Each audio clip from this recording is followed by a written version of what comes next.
अल्लाहु अकबर।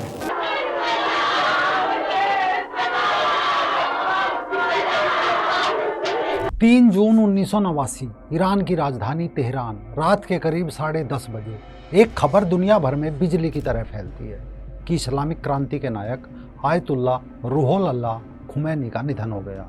लेकिन जो अगले कुछ दिन में ईरान की सड़कों पर होने वाला था, वो मानव इतिहास के किसी भी अंतिम संस्कार से अलग होने वाला था।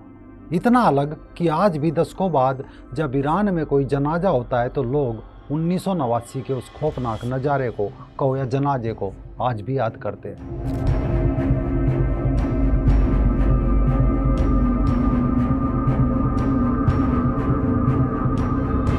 नमस्कार, मैं राजीव चौधरी। दरअसल जिस दिन खुमैनी का ताबूत उठा, उस दिन ताबूत से खुद खुमैनी गिर गए और उनका कफन चिथड़ों में बिखर गया। कौन था आयतुल्लाह रूहुल अल्लाह खुमैनी, और अब उनके उत्तराधिकारी आयतुल्लाह अली खामनेई की मौत के बाद क्यों उनके गुरु के जनाजे का जिक्र किया जा रहा है? क्या एक बार फिर ईरान की सरकार डरी हुई थी कि कभी आयतुल्लाह रूहुल अल्लाह खुमैनी के जनाजे की तरह आयतुल्लाह अली खामनेई के जनाजे का भी वही हाल ना हो जाए? दरअसल एक समय ईरान में 2500 साल पुरानी फारसी सल्तनत का राज था, और ये राज 2500 साल पुराना था। इसके खिलाफ बिगुल फूंकने वाले थे एक बूढ़े इमाम आयतुल्लाह रूहुल अल्लाह खुमैनी।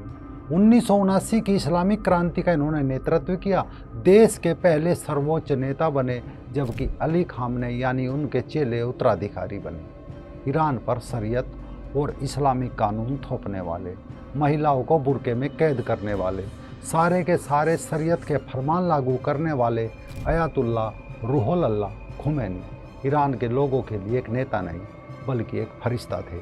उनके चाहने वालों के लिए वो एक इमाम थे, एक ऐसा इमाम जिसने ईरान को पश्चिमी दखलंदाजी से बचाया था। लेकिन ईरान की सड़कों पर उतरने वाला जन सैलाब ये सब नहीं जानता था। वो तो सिर्फ इतना जानते थे कि उनका एक इमाम चला गया। 11 दिनों तक दिल के दौरे से जूझने के बाद 3 जून 1989 की रात को खुमैनी ने इस दुनिया को अलविदा कह दिया था। पर खबर उस रात नहीं फैली। क्यों? क्योंकि ईरानी नेतृत्व को तैयारी के लिए वक्त चाहिए था। उन्होंने मौत की खबर को 7 जून की सुबह तक छुपाए रखा। जब खबर आई तो जो हुआ वो किसी ने सोचा नहीं था। ईरान की आबादी उस वक्त तकरीबन 5.5-6 करोड़ थी। अनुमान था कि खुमैनी के अंतिम संस्कार में करीब 10 लाख लोग आ जाएंगे, पर जो हुआ वो किसी की कल्पना से परे था। करीब 1 करोड़ लोग, यानी ईरान की कुल आबादी का छठा हिस्सा, तेहरान की सड़कों पर उमड़ पड़ा है। अब सोचिए, 1 करोड़ लोग, एक शहर, एक साथ आपातकाल लागू कर देना पड़ा। ईरान की सीमाओं पर सेना तैनात कर दी गई, कहीं इराक हमला ना कर दे। लेकिन असली खतरा बाहर से नहीं, अंदर से आ रहा था। खुमैनी का पार्थिव शरीर एक वातानुकूलित कांच के केबिन में रखा गया। सफ़ेद कफन में लिपटा हुआ उनका शरीर इस कांच के केबिन में स्टील के कंटेनरों पर बने एक ऊंचे मचान पर रखा गया। लाखों लोग इस केबिन को देखने आए, लेकिन जैसे जैसे भीड़ बढ़ती गई वैसे वैसे उनका गुस्सा और दर्द भी बढ़ता गया। भावुक और उन्मादित भीड़ ने सुरक्षा घेरा तोड़ दिया और फिर कांच चकनाचूर हो गया।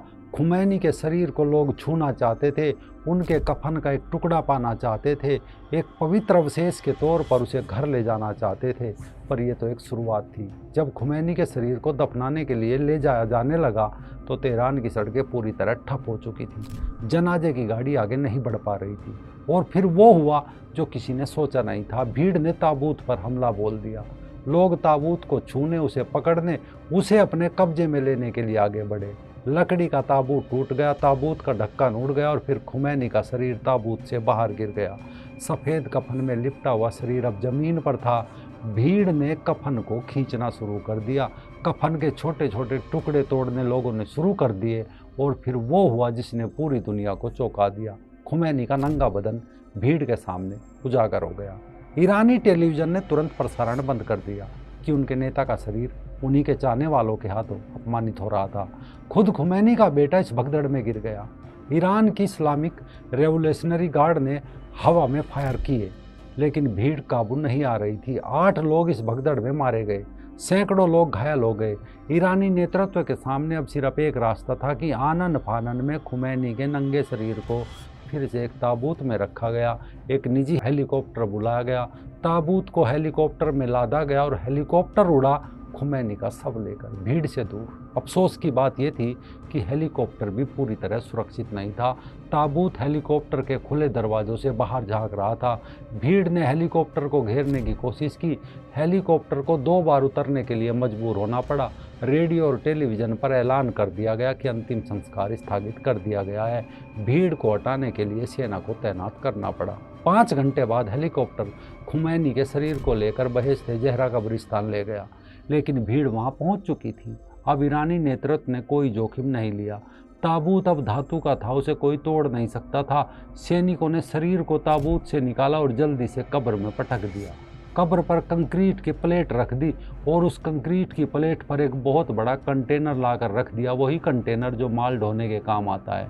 खुमैनी की कब्र पर क्यों? ताकि कोई भीड़ कब्र को ना तोड़ सके, ताकि कोई उनके शरीर को फिर से ना छू सके, और इस तरह दुनिया के सबसे बड़े अंतिम संस्कार का सबसे बुरा अंत हुआ। 1989 में जो हुआ वो सिर्फ एक अंतिम संस्कार नहीं था, वो एक ऐसे व्यक्ति के प्रति अंधभक्ति का नतीजा था जिसे लोगों ने अपना फरिश्ता बना लिया था। उस दिन ईरान ने सीखा था कि जब भीड़ बेकाबू हो जाए तो अंतिम संस्कार जनाजा नहीं, एक आपदा बन जाती है। अब ईरान के दूसरे supreme leader ayatollah Ali Khamenei का अंतिम संस्कार हुआ, लेकिन इस बार ईरान ने गलती नहीं दोहराई। इस साल जब अमेरिका इजराइल ने एक साथ हमला बोला तो ईरान के supreme leader ayatollah Ali Khamenei के कंपाउंड पर भी हमला हुआ था।